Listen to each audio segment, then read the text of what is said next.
All right, hello year 9. We're going to go into rates and direct proportion today.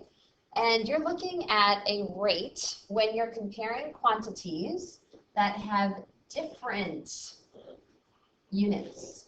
So last class we were talking about ratios, and ratios have the same units. They're still two different amounts, but with the same units. And rates are two amounts with different units. So for example, speed, we usually talk about in kilometers per hour. So you're looking at two amounts, but one of them is kilometers and one of them is hours. So we have distance and time.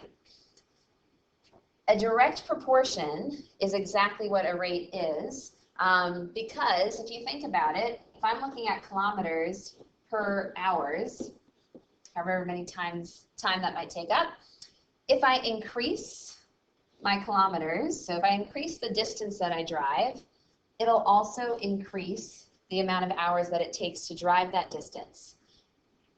Similarly, if I decrease the amount of kilometers or distance that I drive, it will decrease the time that it takes me, right? So if you think about a car ride with your family, that's exactly what we're doing.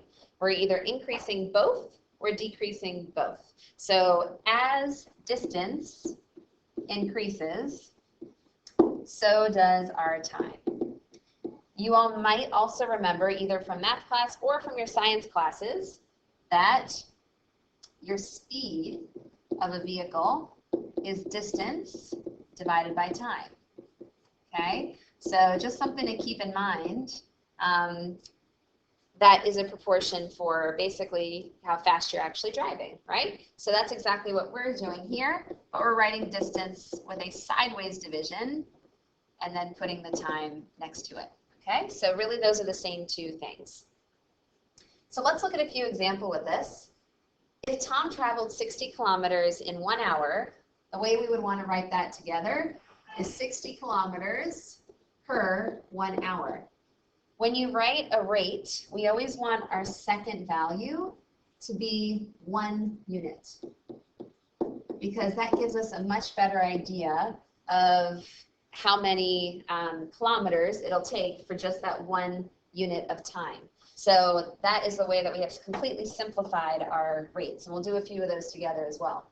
So for example, that was part A. If we look at part B to this question, if it is $2 per half kilogram, we want to convert this 1/2 so that I just have it as 1 unit. So how many halves make a whole, right? In order to change the 1/2 to 1 whole, we're going to multiply by 2, because 2 halves would make a whole. But if I multiply the right quantity, I'll also multiply the left quantity. So what I really end up with is $4 for 1 kilogram. Now I have it written correctly as a rate because I have reduced my kilograms to 1 unit.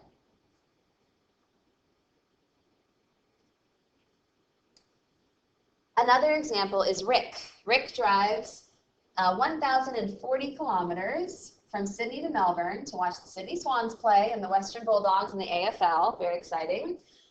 He averaged 80 kilometers per hour. So that is our rate because it is 80 kilometers per 1 unit of time.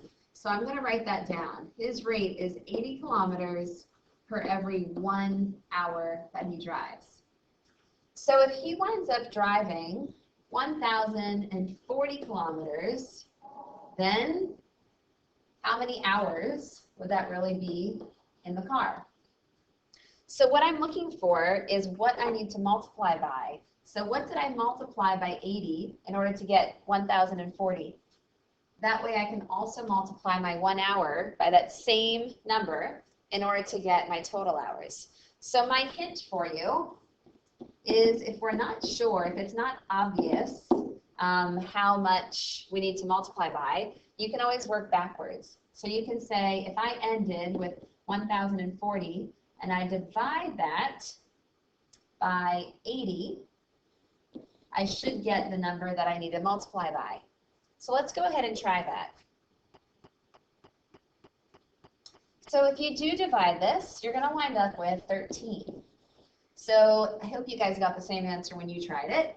So 80 times 13 makes 1,040. So I'm going to multiply my hours by 13 as well. So that means that he drove 1,040 kilometers and it took him 13 hours to do it.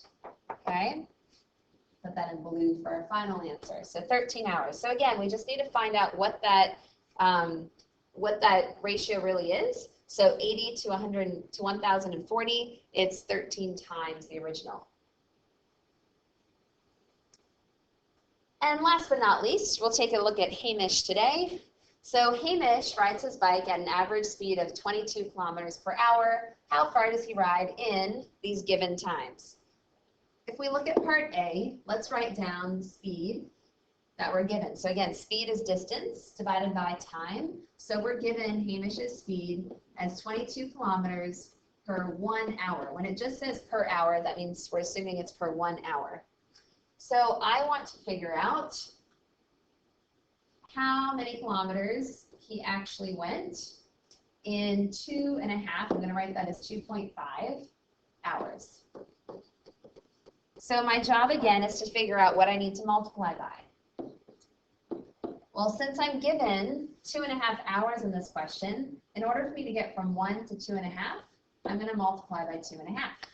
So I'm going to do the same thing to my 22 kilometers as well. Try this one on your own and just double check that you get the same answer as me. So if you need to pause the video here, go ahead and pause it. But you should wind up with 55 kilometers. Part B is very similar. So if you want to pause the video here and try part B on your own, that would be a great way to check in. All right, guys, so we're going to start with kilometers, 22 kilometers again per 1 hour. And I am now 3/4 of an hour. I'm going to write that as 0.75, just so you were thinking how much 3/4 really is. 3/4 is 0.75 hours.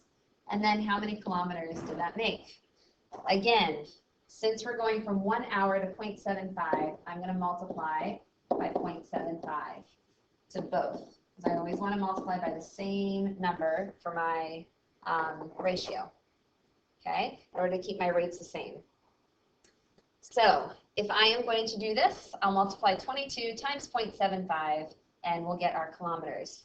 Go ahead and pause here and see if you guys agree with that. So for part B, we should get 16.5. Last but not least, let's set up our third one the same way.